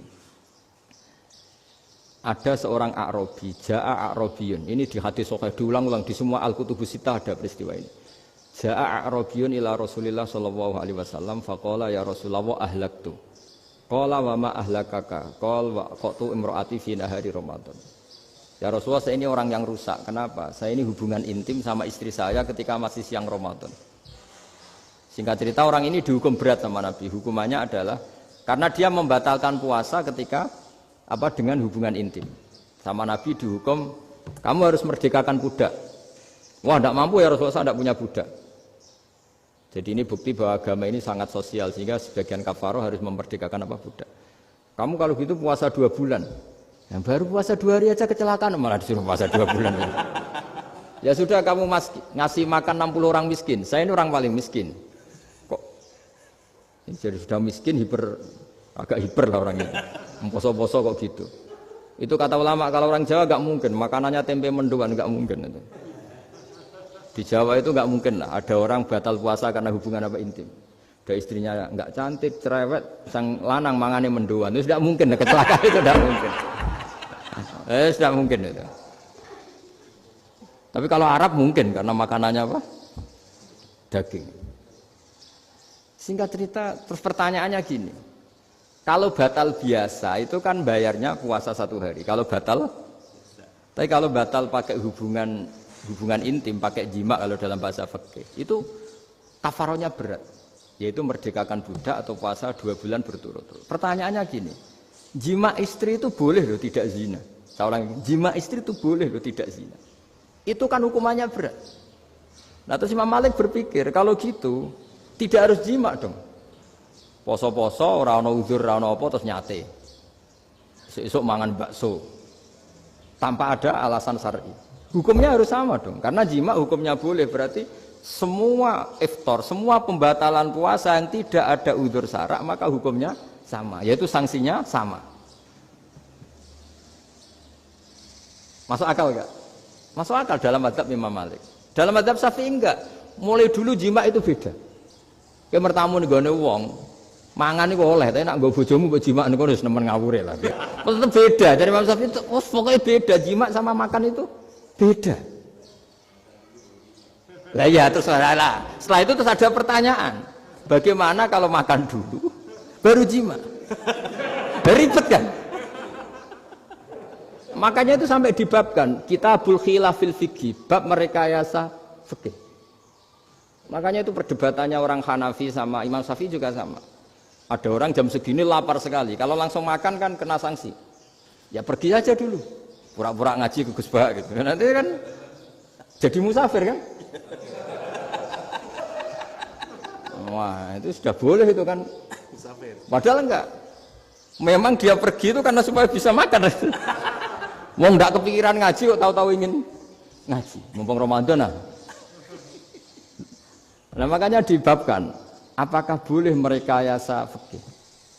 Tapi fikih bisa apa coba? Dengan status kamu musafir, ya memang boleh iftar, boleh berbuka. Lah itu terjadi terus perdebatan ulama menyangkut fikih. Karena memang masalah furu'iyah. Sehingga termasuk perdebatan kita dalam perilaku. Misalnya adat orang NU kalau habis salam itu menghadap ke kiblat karena arah terbaik itu kiblat. Tapi sebagian orang Muhammadiyah atau mungkin semuanya menghadap ke makmum. Itu memang teks hadisnya itu kita yang meneliti hadis itu semua syarah itu berdebat. Nabi memuji kiblat itu arah terbaik, oke. Tapi di bab itu Nabi itu aqbala alaina, menghadap ke kita. Lalu pertanyaannya, kenapa menghadap ke kita? Ada mengatakan karena Nabi memang punya tradisi kadang ngendikan. Ya tentu dulu istilahnya tidak kultum, nggak ada istilah itu dulu, 7 menit itu nggak ada. Tapi ada ulama yang analisis begini, termasuk kitab Fathul Bari.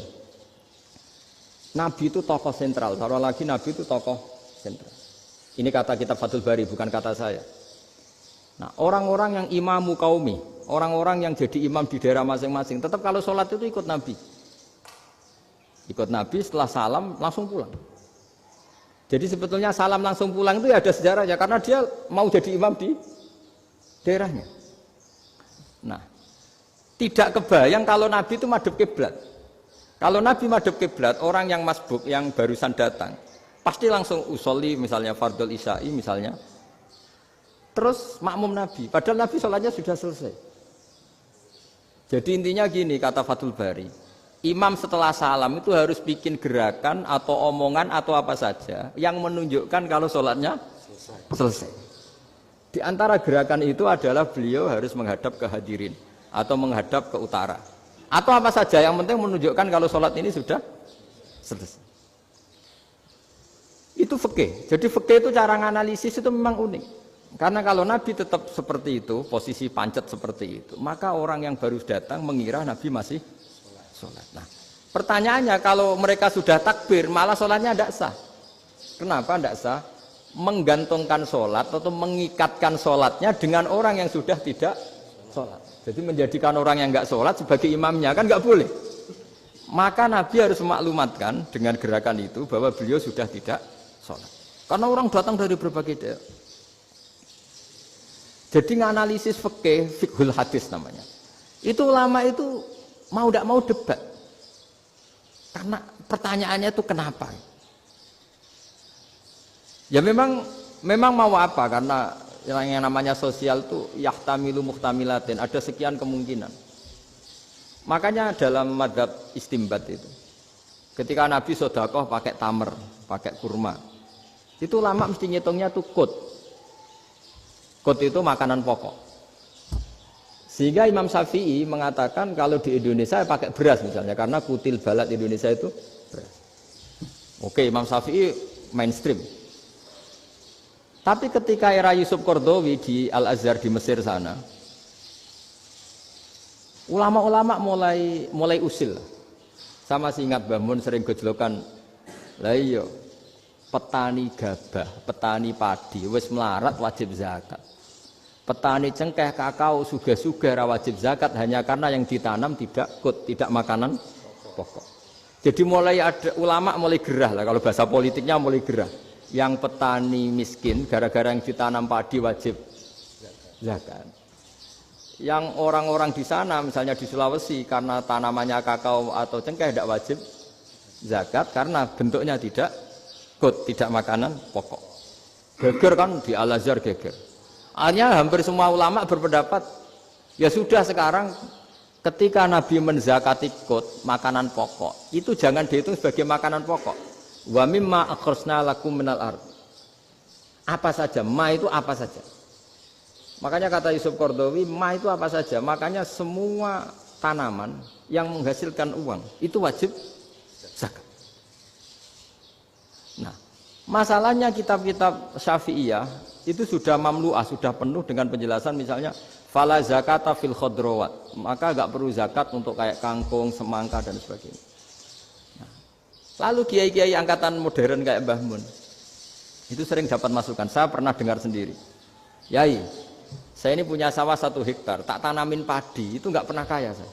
Sekarang tak tanamin kangkung malah saya kaya, karena tiap 3 hari panen tak kirim ke Jakarta. Itu orang Indramayu yang tanya. Jadi tanam padi nggak pernah kaya, tanam kangkung kaya. Nah, karena dia orang soleh, kalau zakat boten. Mau diwajibkan zakat tidak makanan pokok, mau tidak wajib dia kaya. Semenjak itu perubahan di Indonesia ikut. Akhirnya ada zakat, pokoknya asal tanaman yang 1 nisab ya wajib zakat. Masih ada debat lagi. Ketika nanam ingin dipanen, itu dia petani apa pedagang? Karena nanti perdebatannya ikutnya zakat zuruk, zakat tanaman apa zakat pedagang. Kalau sampean nggak pernah debat berarti sebenarnya Anda tidak dosen Islam ini. Dosen nggak pernah diskusi fikih apa Islam. Karena saya berkali-kali punya tamu itu begini, Gus saya ini pedagang melon.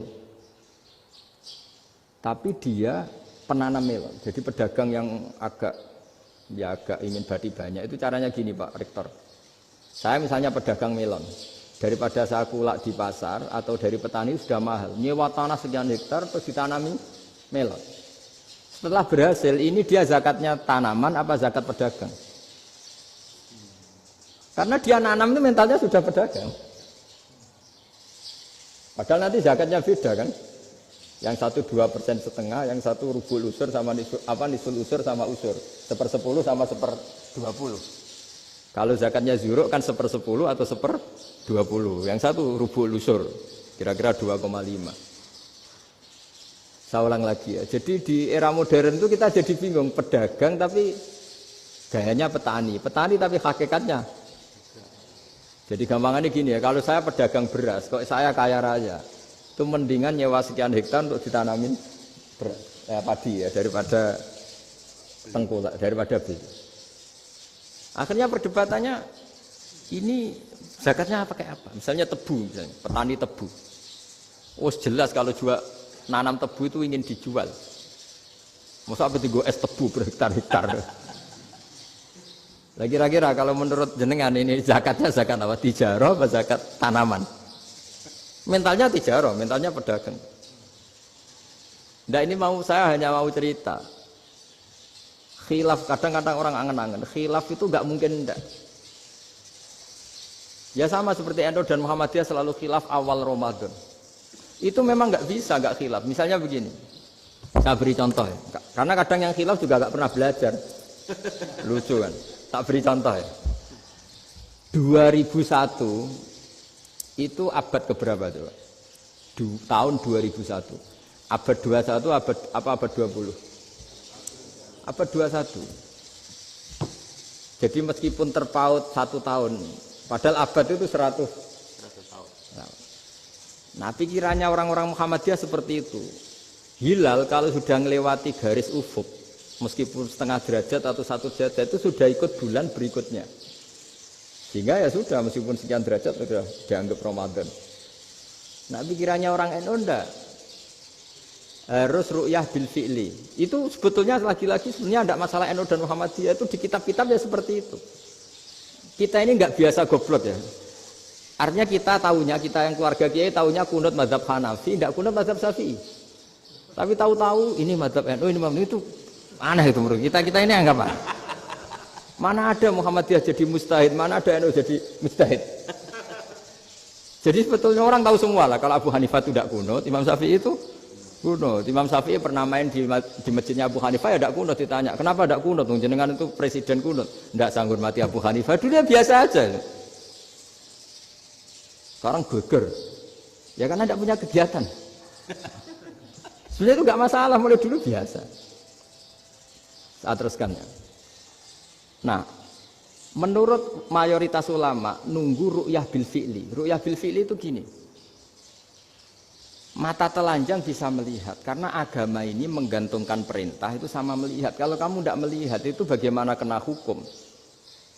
Ibarat gini, Pak Rektor datang ke rumah saya tapi saya nggak tahu. Kena nggak saya hukum harus menghormati? Dia datang nggak sembunyi-sembunyi.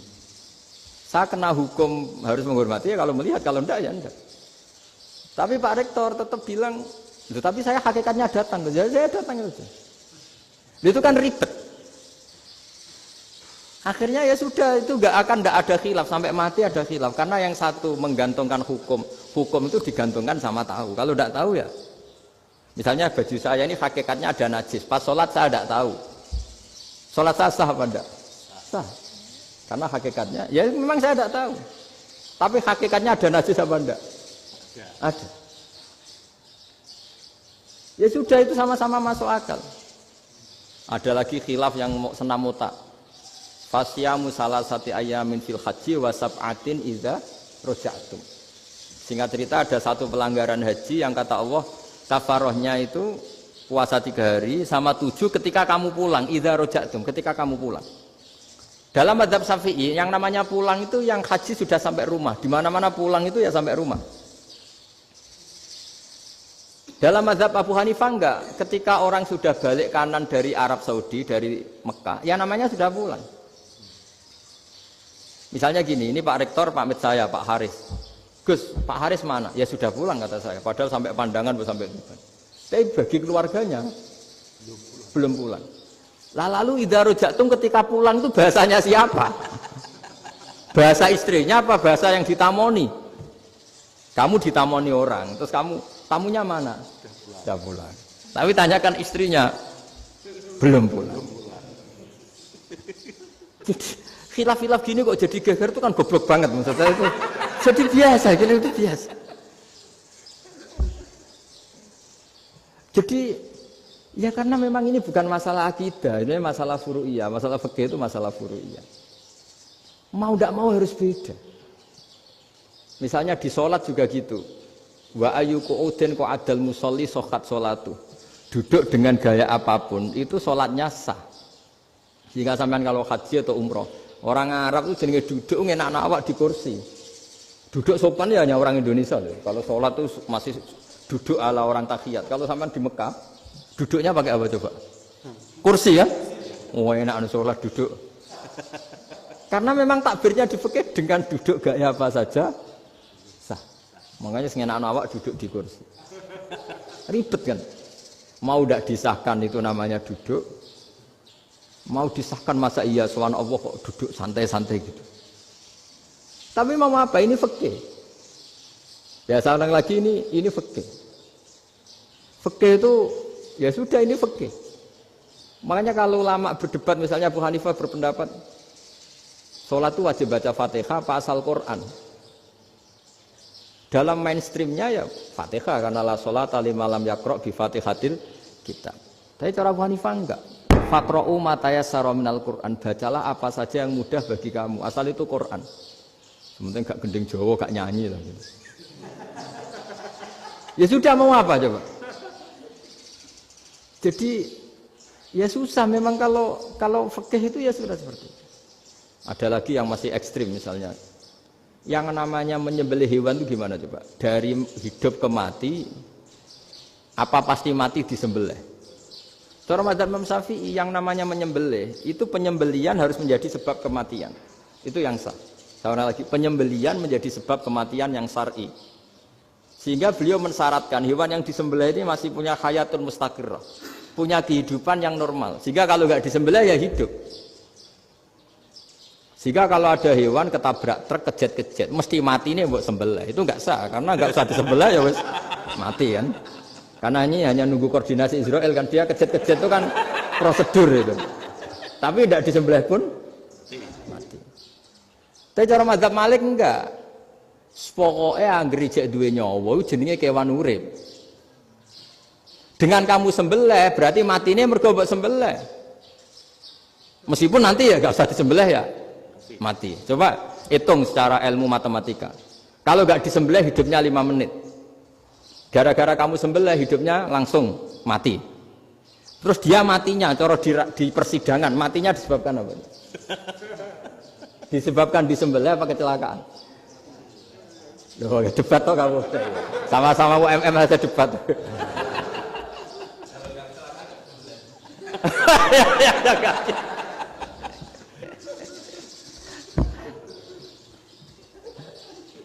Loh, saya pernah mas ngalami nyata itu. Saya jalan-jalan sama anak saya pakai motor. Sampai di jalan raya gitu ada ayam jago ketabrak mobil, kejet-kejet. Orangnya tanya, Gus ini halal tau ora? Wis kanggo kon halal. Suatu saat dia nggak terima kan, tanya, kenapa Gus? Ya nak kiai ra pantes, masuk kewan mesti mati nek tak sembelih. Nak kiai pantes kan? Karena aku tahu kamu tuh gak kiai, mesti motifnya itu mergo jago, jajal cilik gak tak kokno. Ada kan ayam itu bayi kan gak ditanyakan, kejet-kejet mati rak lah, wong cilik wae. Tapi masalahnya ini kan jago, eman itu. Tapi secara fikih pertanyaannya tadi, hewan yang sudah tidak punya hayatun mustaqirrah, dia hanya punya al-hayat al-ittiroriyah, dia punya harokah ittiroriyah, dia mati kejet-kejet itu memang prosedur mati harus seperti itu.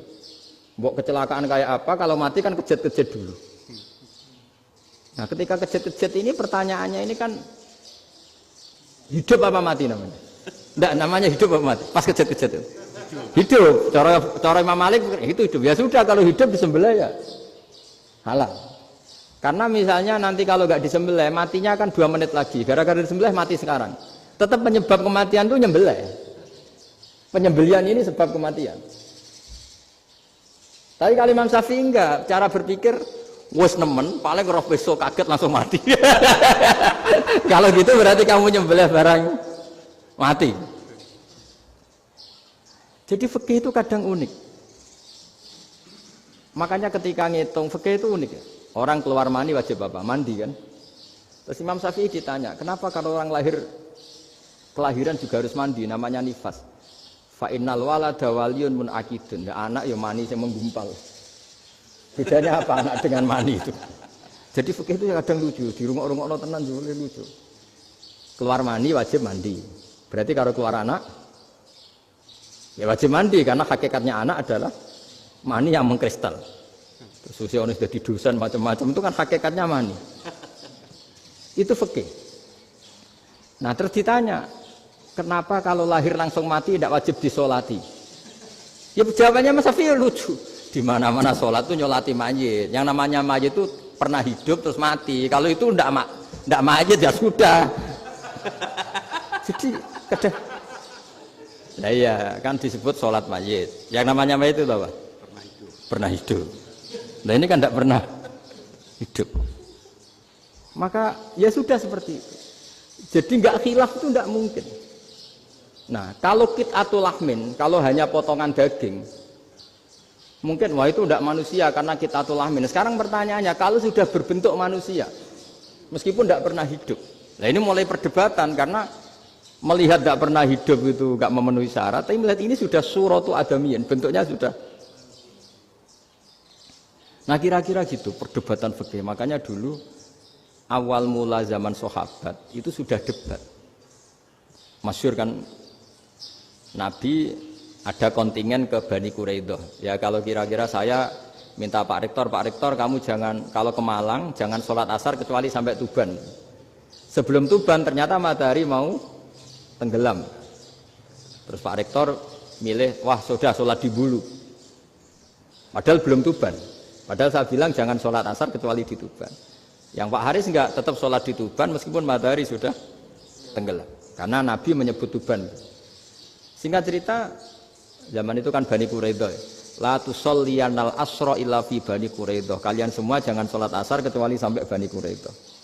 Ternyata di tengah perjalanan matahari sudah mau tenggelam, kira-kira kurang 2 menit atau 3 menit. Sahabat-sahabat, sudahlah kita sholat asar di sini. Kalau sampai sana pasti sudah tenggelam. Separuh sholat. Yang separuh enggak, kata Nabi harus di Bani Quraidah. Ya sudah nunggu di Bani Quraidah meskipun matahari sudah tenggelam. Sehingga kita dua kelompok ini matur, ya Rasulullah kita ngalami ini perdebatan gini-gini. Di semua riwayat di hadis-hadis sahih disebut falam yu'annif wahidan minhuma. Nabi tidak menyalahkan salah satunya atau enggak menyalahkan dua-duanya. Itu bahasa Indonesia juga ribet, yang benar gimana itu? Enggak menyalahkan salah satunya, apa enggak menyalahkan dua-duanya? Gimana bahasa benernya? Salah satunya. Salah satunya itu dua-duanya? Ya.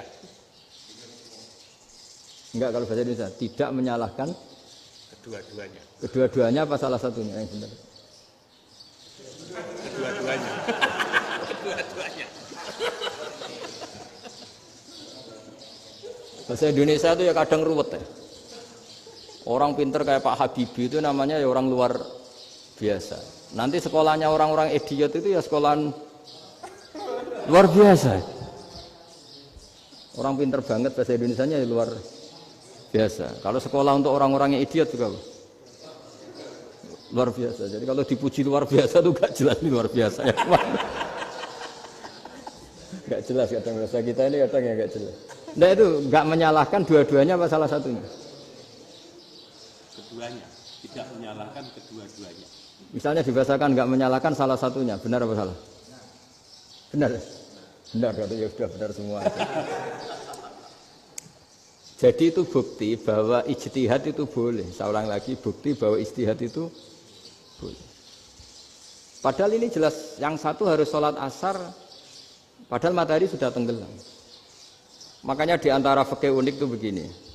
Saya ulang lagi fikih unik. Saya menyaksikan betul ketika ada orang tanya Mbah Mun saya ini Kopassus. Kadang latihan itu sampai waktu zuhur habis. Saya harus bagaimana? Jawabannya Mbah Mun itu unik. Sementing ojo ngosor sholat. Engkau yojo niat jamak. Atok kodok katanya. Singkat cerita terus orang ini diskusi sama saya. Karena ini ya alim pernah mondok. Kenapa kosor tidak boleh? Karena kosor itu ekstrim, merubah bentuk sholat dari 4 menjadi 2. Maka alasannya harus jelas. Harus jelas itu orang yang latihan di Kopassus itu kan dia sudah berasrama di situ. Berarti dia sudah tidak musafir karena asramanya di situ, sudah mukim. Kalau dia kosor itu merubah bentuk sholat dari 4 menjadi 2. Merubah itu ekstrim. Tapi kalau dia qadha itu hanya mengakhirkan sholat dari waktunya. Kira-kira kalau kamu jadi malaikat ekstrim mana? Merubah sama menunda? Ekstrim merubah kan? Karena 4 menjadi 2. Terus ojo jamak takdim, tapi jamak takhir. Itu juga penting. Bagi pengkaji fikih itu penting. Kalau jamak takhir itu salah-salah sidik ora pati popo. Kenapa? Kan mirip duhur qadha. Kalau jamak takhir kan. Tapi kalau jamak takdim asar kok di waktu duhur, ekstrim mana? Perubahan takhir sama takdim itu ekstrim mana?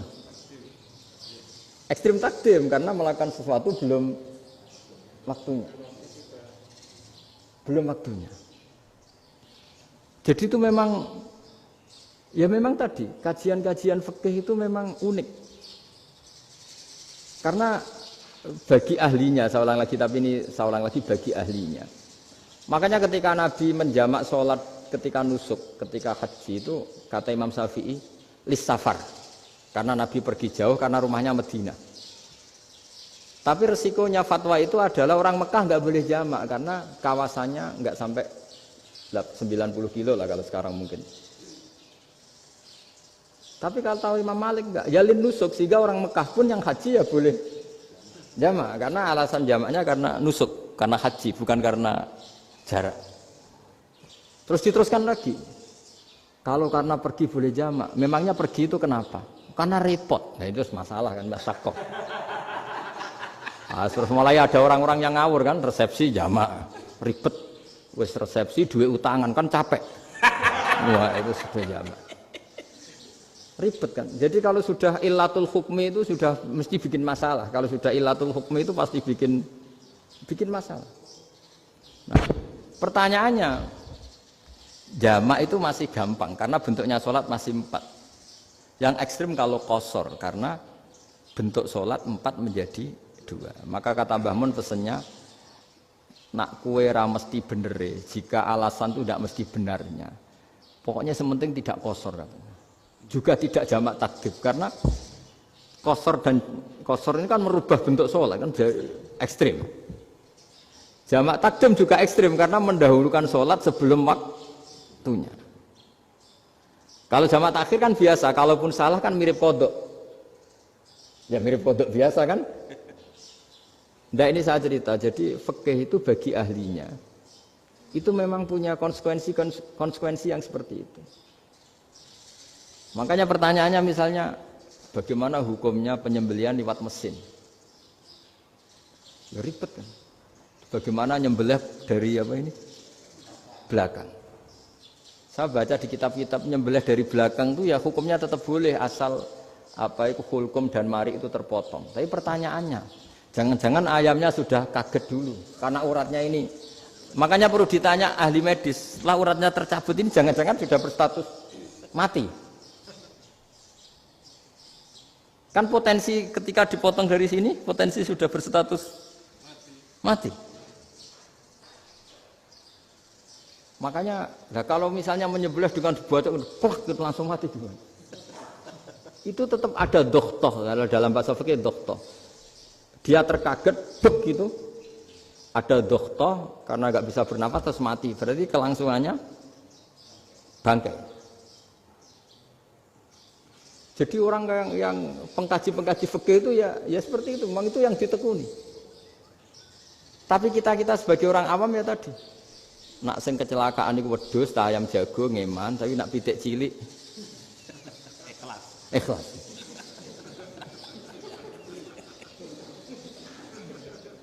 Makanya ada pertanyaan orang-orang, saya pernah ditanya itu ya bingung tenan. Gus, kalau ada orang mati oplosan misalnya, jenengan datang sholat enggak? Ya datang sholat kan dia orang mukmin, saya tetap sholat. Kenapa? Ya kan matinya oplosan. Tapi andaikan tokoh yang mati, kamu sholat enggak? Ya sholat kan dia tokoh. Jadi ribet. Fikih itu ribet. Makanya Imam Nawawi nanti ngendikan gini. Ada orang ngundang Nabi, ya Rasulullah, saya mohon nyolati ini. Nabi tanya, punya utang enggak? Punya. Nabi, saya enggak mau nyolati mayit yang punya utang. Terus ada sahabat datang, ya Rasulullah, utang itu tak ambil alih kami. Berarti dia sudah tidak punya utang. Terus Nabi kerso nyolati. Pertanyaannya, utang itu hal yang boleh. Saya ulangi, utang itu hal yang boleh. Tapi kenapa Nabi se-ekstrim itu? Tapi ketika Nabi mau kondur itu ngendikan gini, ini PR ya bagi UMM ini PR ya. Nabi sebelum kondur bilang gini, sallu ala sahibikum. Jong saya tidak nyolati ini, tapi tolong ini disolati. Terus kata Imam Nawawi, dianalogikan atau dikiaskan siapapun pelaku dosa besar atau mati dalam keadaan tidak benar. Misalnya pas dugem mati, pas oplosan mati. Itu sebaiknya tokoh-tokoh itu enggak nyolati karena nanti dianggap penghormatan. Misalnya ketua PP Muhammadiyah rektor nyolati wong mati oplosan kan keren. Mati oplosan disolati rektor. Ya sudah, tapi kalau enggak disolati nanti ada tradisi yang keliru yaitu janazatul muslim tidak ngalami disolati. Padahal siapapun yang muslim janazahnya harus disolati. Makanya setengah-tengah ya rasa rektor lah, satpam pokoknya kudu tetap ada yang sholat gitu. Itu kata Imam Nawawi. Jadi ketika ada orang mati nggak benar, itu sebaiknya tokoh-tokohnya nggak ikut nyolati, tapi awamun nas orang kebanyakan ikut sholat. Jadi fikih itu agak jelimet karena tadi ketika tokoh ini nyolati pertanyaannya bedanya apa mbek sing mati ning masjid mbek mati oplosan. Karena sama-sama semua orang nyolati kan tidak ada sanksi sosial itu. Tapi ketika nggak disolatkan sama sekali, wah lebih parah lagi. Ini ada janazatul muslim tidak disolati. Sehingga kata Imam Nawawi ini hebatnya Nabi tengah-tengah. Jadi Nabi kundur, jong saya ada nyolati tapi shollu ala sahibikum. Ya tapi ini kamu harus nyolati. Kata Imam Nawawi, orang yang mati bunuh diri, orang yang mati oplosan, orang mati secara enggak benar itu asal dia muslim tetap wajib disolati karena sholat ini hakul muslim. Kan seorang muslim diantara haknya apa? Ketika mati dikafani, dimandikan, disolati. Tapi ini masalahnya matinya pas murtakibul kabiroh, pas melakukan dosa besar. Dan itu sebab kematiannya. Kalau dia oplosan, kan sebab matinya ya karena oplosan. Ya kan terus ribet.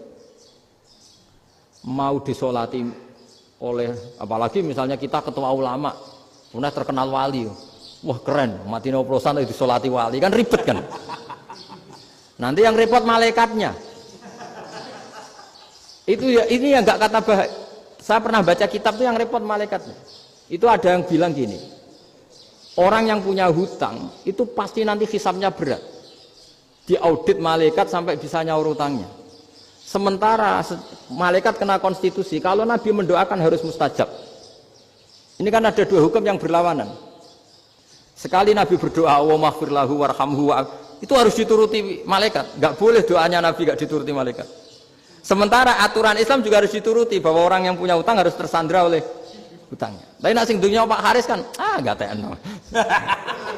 Nggak ngefek gitu. Jadi misalnya Pak Haris dungo sampai nangis wa maghfir lahu kan, nggak ngefek. Malaikat nggak itu, nggak sudah lah Ustaz.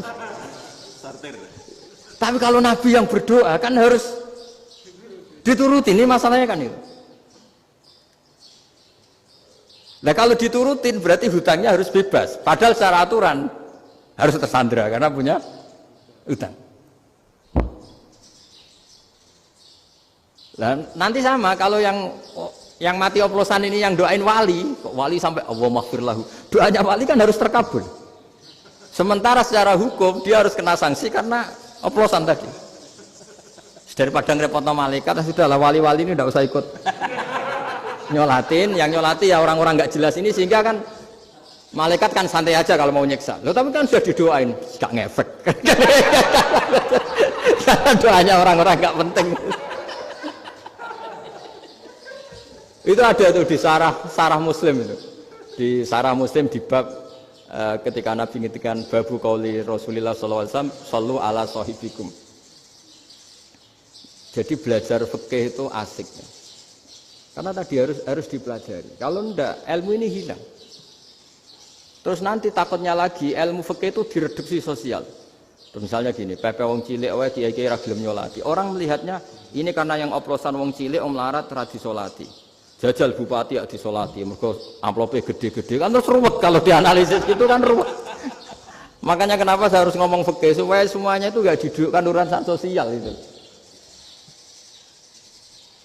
Nah kalau semuanya didudukkan sosial kan sentimennya sentimen sosial. Ribet. Padahal yang sering mati oplosan itu kan ngomong cilik gitu loh, karena tadi. Kalau wong sugih kan pakai whisky yang mahal yang insya Allah tidak mati kan gitu. Yang mati kan yo mergo pertos macam-macam itu kan.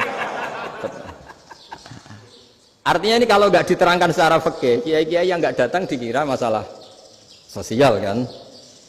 PP salam tempel era gede terus nggak datang kan terus jadi ribet. Ya makanya ini apa lewat pengajian ini supaya sampean lebih tahu ya bahwa khazanah Islam ini kata beberapa ulama kafatal linnas, maknanya semuanya, sehingga Allah akan mentakdirkan kajian Islam akan ada di seluruh dunia. Jadi kenapa IAIN marak di Indonesia, UMM, Universitas NU banyak, karena agama ini kafatal linnas, tidak miliknya orang Arab tapi milik semua. Orang alimnya juga gitu. Ketika ada liga alim seluruh dunia, itu orang Indonesia, orang Afrika, ya selalu ada orang alim yang kelas dunia. Seperti dulu ada Imam Bukhari, itu as-sakhul kutub ba'da kitabillah. Kitab terbaik setelah Quran itu Bukhari. Padahal dikarang oleh orang Uzbek. Kata siapa? Islam As-Sobyan, orang Arab ngakui kalau kita paling sahih itu Bukhari. Mekah Madinah pun ngakui kalau kita paling sahih Bukhari. Padahal pengarangnya ada orang Arab. Orang mana? Uzbek. Imam Ghazali yang diakui seluruh dunia itu Atos itu ikut Persia. Juga bukan orang Arab. Sibawah, ya orang Persia. Nah ini yang belum ada orang Malang ini, tinggal PR ini. Ya, nyusul ya. Ya, saya kira demikian. Assalamualaikum warahmatullahi wabarakatuh.